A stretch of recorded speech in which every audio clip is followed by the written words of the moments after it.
반갑습니다.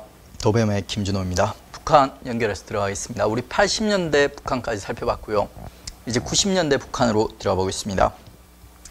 90년대 북한 하면 여러분 이제 그러니까 북한이 완전히 거지가 된 거예요. 그러니까 배경 이 90년대 북한의 힘든 상황을 고난의 행군이라고 북한에서 이렇게 불렀어요. 그러니까 이렇게 힘들었던 배경이 대내적으로 대외적으로 이런 사유들이 있었던 거예요. 그러니까 일단 대외적으로 있죠. 소련이라든지 동구권이 80년대 말쯤에 이제 몰락을 하거든요. 그러면서 북한이 교육 상대 친구들을 잃어버리는 거예요. 그러니까 이제 왕따가 되는 거예요. 왕따. 거기다 원래 소련으로부터 에너지 원자재를 갖다 지원을 받았는데 이런 것도 이제 못 받게 되는 거예요. 그러니까. 그리고 대내적으로는 사회주의 경제, 되게 이제 경직되고 폐쇄적인 이런 경제주의 체제, 경제 체제가 이제 한계를 갖다 보이게 되는 겁니다. 다른 동구권이라든지 소련도 마찬가지로 이런 체제 때문에 이제 몰락을 한 거죠. 거기다 플러스 대규모 자연재해, 홍수라든지 있죠. 거기다 가뭄 같은 게 막 겹쳐 번갈아 가면서 나타나요. 그러니까 여러분 북한에 혹시 꽃제비 들어보신 적 있으세요? 애들이 그러니까 막 구걸하러 다니는 이런 모습들이에요. 그러니까 애들 이제 뭐 먹을 게 없어가지고. 그 꽃제비가 바로 이제 그 꽃제비라는 단어가 등장한 게 바로 90년대예요. 이때. 이에 대해서 이제 북한이 대응을 해야 되겠죠. 그러니까 그 북한의 대응이 바로 이런 거예요. 그러니까 그 북한의 대응의 가장 핵심적인 내용은 요겁니다. 그러니까 우리식 사회주의, 조선민족 제1주의. 눈치가 빠르신 분들은 단어 딱 보면 느낌이 올 거예요. 무슨 말이에요? 지금 북한의 친구들이 다 죽었죠. 그러니까 다 죽었어요. 이 상황에서 북한이 얘기하는 거예요. 우리는 살아남는다. 주체 사상을 보강을 해가지고 있죠. 북한식 사회주의를 만들어서 소련 동구권 사회주의와 우리는 뭔가 다르다. 이 얘기를 갖다 하려고 했던 거예요. 그러니까 사람들이 물어보는 거예요. 눈에 뭐가 다른데? 이렇게 얘기하는 거예요. 그러니까 그랬더니 얘들이 얘기하는 거예요. 선군 정치, 군대를 앞세운 정치.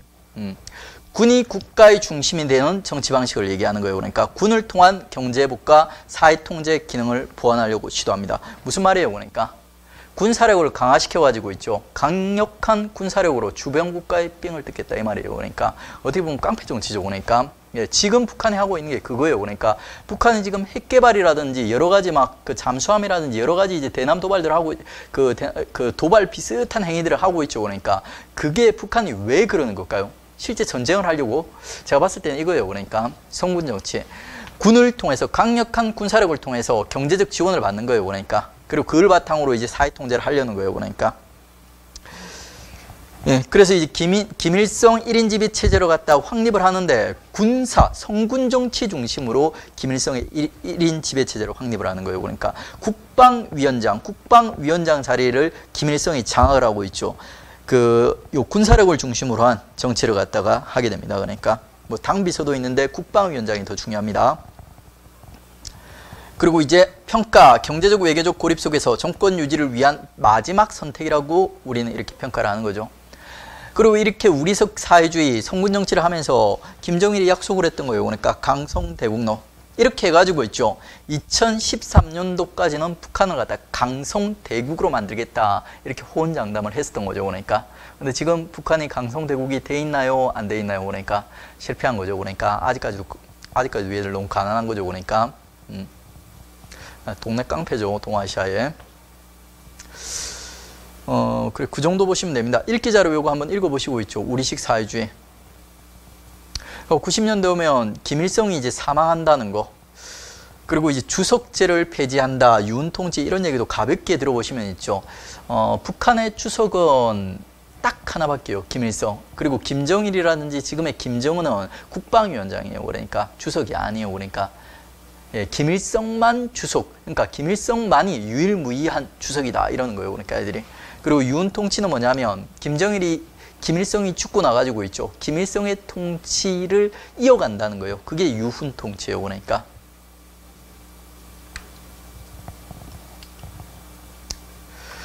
그 다음에 이제 북한의 경제정책들 한번 살펴보죠. 기본적인 경제정책은 요런 내용이에요. 사회주의적 소유제도. 뭔 말인지 알죠? 그러니까 일용 소비품을 빼고는 있죠. 전부 국유화하는 거예요. 그러니까.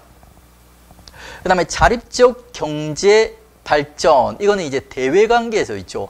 어떤 교육이라든지 이런 거보다는 있죠. 그냥 자립 경제 있죠. 폐쇄적인 자립 경제를 갖다가 추구를 했습니다. 원래는. 근데 이제 이게 실패하는 거죠. 실패하면서 이제 개방 정책을 갖다 얘들이 개방 정책을 그리고 사회주의 경제제도가 아니라 자본주의 경제제도를 갖다 조금씩 받아들이려는 시도를 갖다 하고 있는데 잘 안 되고 있어요. 그러니까 예, 그 흐름들을 갖다 우리 뒤쪽에서 살펴볼 겁니다. 그러니까. 그 다음에 이제 중공업 우선 발전 정책의 변화. 김일성이 원래 중공업 우선으로 발전시키겠다고 했죠. 요거를 갖다가 이제 김정일이 나중에 바꾸는 거예요. 그러니까 어떻게 성군 산업으로, 성군 정치로 바꾸면서 있죠. 중공업 우선은 우선이 돼 있죠. 뭔가 군사력을 갖다가 중심으로 한 경제 구조로 바꾸는 거예요. 그러니까 국방사업 우선의 발전 정책으로 바꾸게 됩니다. 그러니까.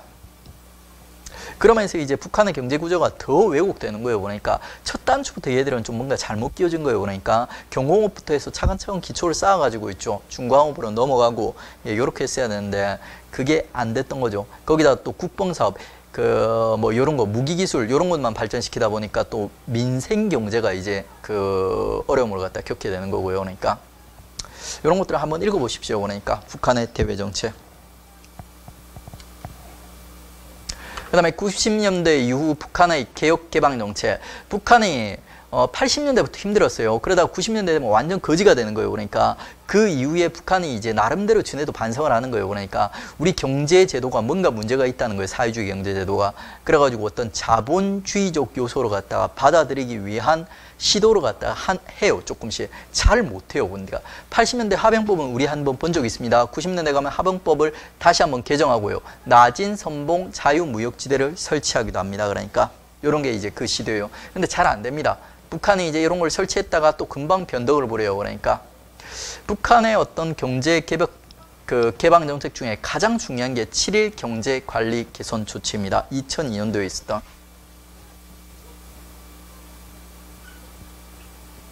시장 기능 요소로 갖다가 부분적으로 도입하는 거예요. 그러니까 군수사업 있죠. 국방사업은 국가가 관리를 하고 그 외에 민간사업은 시장 기능을 갖다 도입했던 게 7.1 경제관리 개선 조치입니다. 그러니까 근데 이게 부작용이 있었던 거예요. 어떻게 보면 부작용이 아니에요. 그러니까 근데 북한 쪽에서는 부작용을 평가를 하는 거예요. 그러니까 계획경제 있지 않습니까? 계획경제 부분조차도 시장 경제화 되는 요소가 시장 경제화되는 경향이 나타났던 거예요. 그러니까 그리고 민간 경제 도입하면서 화폐 개혁이 이루어졌는데 그 개혁에서 경제 양극화 심화되고 민생 경제가 더 악화됐던 거예요. 그러니까 그러다 보니까 여기에 대해 반발하는 거예요. 그러니까 다시 돌아가는 겁니다. 인민경제계획법이란 걸 제정해가지고 있죠. 다시 중앙집권적 계획 시스템을 갖다 강화하는 식으로 다시 돌아가는 거예요. 그러니까 그 다음에 이제 2000년대 신의주 개성공단 금강산 개발 이런 거 이루어집니다. 이때가 이제 김대중 정부 때거든요. 김대중 정부가 되게 사이가 좋았지 않습니까? 그때 이런 이제 경제의 어떤 자본주의 도입, 그 다음에 이제 우리와 관계 개선 이런 일들이 있었습니다. 그러니까 근데 그러니까 미국의 9.11 테러 터지면서 다시 또 관계가 안 좋아져요. 그러니까 미국에서 북한을 갖다 악의 축 있죠. 테러 국가로 이렇게 지명을 해버리면서 또 참으로 갖다 싹 끼얹어버리죠. 그러니까. 그 다음에 이제 2010년 낮은 선봉 자유무역 지대와 황금평을 경제특구로 지정하였다. 이건 좀 최근에 있었던 일이죠. 원래 자유무역 지대는 이때 설치되어 있었어요. 근데 여기와 황금평을 경제특구로 지정하면서 북한이 한번 살리려고 노력을 합니다. 요 낮은 선봉 지역 여기가 경제적으로 되게 좋은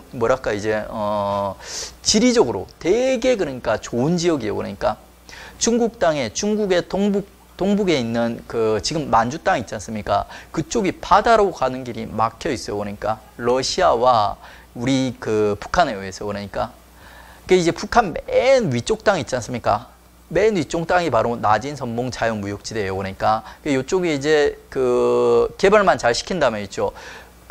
동북 만주에서 만든 물건들이 수출이 되는 있죠. 항구로서 충분히 역할을 갖다 할 수가 있거든요. 그러니까 근데 북한 애들이 여기서 약속으로 갖다 몇 번 안 지키는 거예요. 그러니까 그러다 보니까 중국 사람들도 이제 더 이상 북한 땅에 이제 투자할 생각을 안 해요. 그러니까. 그 다음에 김정은 권력 승계 과정 이것도 한번 읽어주십시오. 그러니까 1910년대부터 우상화 작업 시작했고 있죠.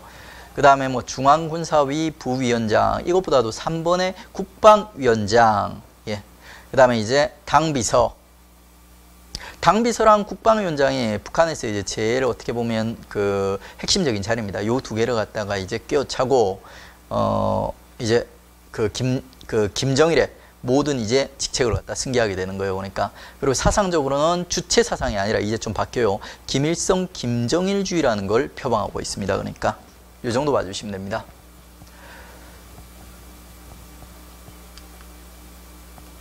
그 다음에 이제 북한 인권과 관련된 내용을 들어가 보겠습니다. 근데 이거는 우리가 달달달 애울 필요가 없어요. 거의 윤리 문제예요, 윤리 문제. 우리가 딱 들어보고, 그럴 것 같은데, 그러면 그런 거예요. 그러니까, 아닐 것 같은데, 아닌 거예요. 그러니까, 그 정도 수준으로 나옵니다. 그러니까, 시민적, 정치적 권리 침해, 공개 채용, 정치법, 정치범, 수용소, 이런 거 있을까요? 없을까요? 북한에. 공개 채용. 당연히 있는 거예요. 그러니까, 우리 느낌이 있을 것 같죠. 그러니까, 왠지. 예. 그 다음에, 거주 이전 및 여행의 자유는 북한에 있을까요? 없을까요? 없습니다. 그러니까 그 다음에 종교 탄압하고 그 다음에 사회주의 체제를 유지하기 위해서 계층구조 형성. 그러니까 사회주의는 원래 평등을 추구하는 이런 사상인데 그 체제 내에서 이렇게 어떻게 보면 우리 사회보다도 더욱 극심한 있죠. 계급체제가 계급구조가 형성이 되어 있더라는 거예요. 핵심 계층, 동료 계층, 적대 계층 이런 식으로 그러니까 그리고 이런 계층을 만들어서 차별하고 있더라는 거예요. 그 다음에 투표는 북한에 있을까요? 없을까요? 있긴 있습니다. 근데 이게 거의 뭐랄까 후보가 여러 명이 아니에요. 그러니까 노동당이 지명한 일당이에요. 일당 독재예요. 북한은 노동당밖에 없어요. 노동당에서 후보를 갖다 한 명을 내놓는 거예요. 그러니까 그러면 이제 찬반 투표 형식으로 하는 거예요. 그러니까 왜? 그 다음에 이제 정치적 의사 표시 당연히 통제하는 거죠. 경제 사회적 권리도 침해도 당연한 거죠. 생존권 침해합니다. 사별적 식량 공급 요거 우리 나누는 거 보셨죠? 얘들한테 많이 주고 얘들한테 적당하게 얘들한테 조금 이런 식으로. 뭐 원래는 이제 그 배급제를 실시했는데 7.1 조치 이후로 배급제는 사실상 폐기됐다고 합니다. 그러니까 북한에도 사회주의적 요소가 이제 조금씩 도입이 자본주의적 요소가 조금씩 도입이 되긴 하는 거예요. 중국의 영향을 받으면서. 그 다음에 이제 사회보장제도도 일부 계층에만 적용, 얘들한테만 적용. 그 다음에 직업 선택의 권리, 당연히 북한에는 제한하는 거예요. 그러니까 능력보다는 출신과 당성을 갖다 중시하는 겁니다. 출판물 검열 통제, 북한에서 당연히 하겠죠. 그러니까 이런 북한의 인권 침해에 대해서 국제사회가 어떻게 대응하는가. 달달달 애우려고 하지 마세요. 미국과 일본 그리고 유엔 등에서 전부 북한의 인권법을 갖다 제정하거나 대북 인권 결의안을 갖다가 체결을 했습니다. 그러니까 근데 우리는 원래 못하고 있었어요. 근데 이번에 통과가 됐어요. 근데 이번에 여러분 육군 교재 여러분 시험 출제할 때 나오는 교본 있지 않습니까? 교본. 거기는 아직까지 있죠. 요게 통과가 안 된 걸로 나와 있어요. 그러니까 안 된 걸로 나와 있는데 올해 통과가 됐습니다. 그러니까 위안부 문제도 이번에 이제 뭔가 합의가 됐다고 하죠. 그러니까 예, 근데 그것도 이제 여러분 교재에서는 안 됐다고 나와 있고요. 그러니까 올해는 이제 여기는 통과가 안 됐다고 돼 있는데 올해 통과가 됐습니다. 그러니까 이번에 여기까지 보시면 우리 북한 사회에 대한 내용들, 기본적인 내용들을 갖다 다 공부를 했습니다. 요거와 관련된 문제를 한번 풀어보도록 하죠. 1번 8월 종파 사건의 결과가 맞는 것은, 결과로 옳은 것은 몇 번이에요? 김일성의 독재 정치 시작 4번으로 갑니다.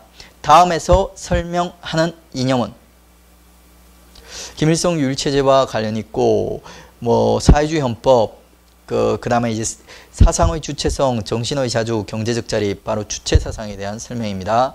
북한이 다음과 같은 경제 침체를 극복하기 위해 실시한 정책을 보기에서 모두 고르면 보니까 이제 북한의 그러니까 사회주의적 경제 체제의 한계로 인한 경제 침체를 갖다 얘기하는 거고, 요거를 갖다 극복하기 위한 정책을 골라보라는 거죠. 합병법 어때요?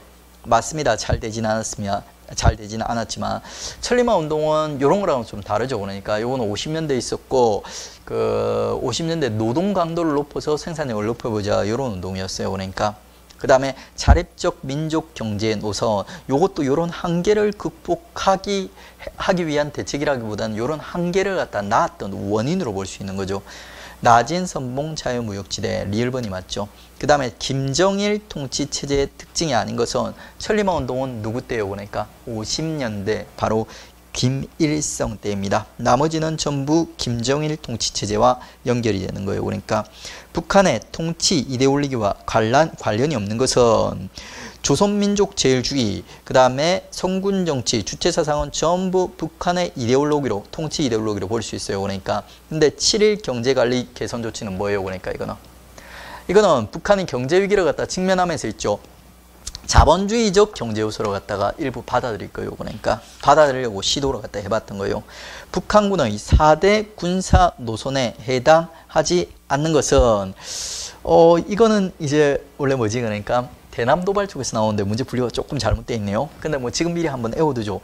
4대 군사 노선은 전 인민의 무장화, 정군의 정국의 요새화, 그 다음에 정군의 간부와 정군의 현대화, 이런 내용을 담고 있습니다. 그러니까 근데 이 문제는 좀 쉽게 나왔죠. 요걸 갖다 원래 애워야지 풀 수 있는데 4번 의사결정의 민주화는 뭔가 우리가 딱 봐도 있죠. 이건 아닐 것 같죠. 그러니까 그 다음에 북한의 정책 중 6.25 전쟁 이후 노동력 부족 현상을 극복하며 존우 경제를 건설하기 위한 북한의 방안은 뭘까요? 그러니까 바로 이제 천리마 운동입니다. 천리마 운동 은근 자주 나오네요.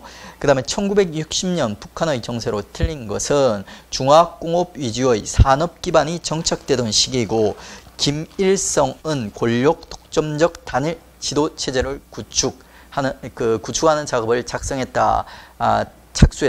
그 다음에 과도한 유일 체제와는 폐쇄성과 경직성을 초래하면서 체제의 대응력 약화를 갖다가 초래했다. 맞죠?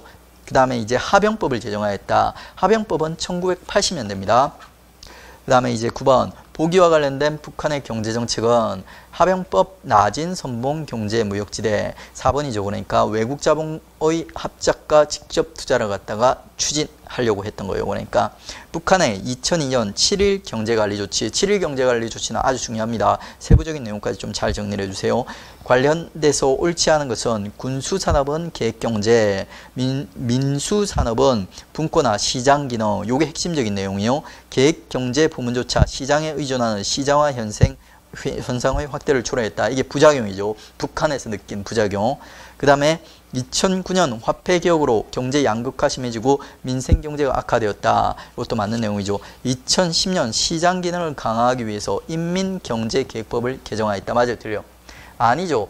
이걸 갖다 되돌리기 위한 거예요. 그러니까 국가에서 통제하는 있죠. 통제를 강화하기 위해서 인민경제계획법을 갖다 실행했습니다. 그러니까 그 다음에 이제 김정은 체제에 대한 내용으로 옳지 않은 것은 2012년 당 제1비서 국방위원장 등 김정일의 직책을 모두 승계해. 맞죠?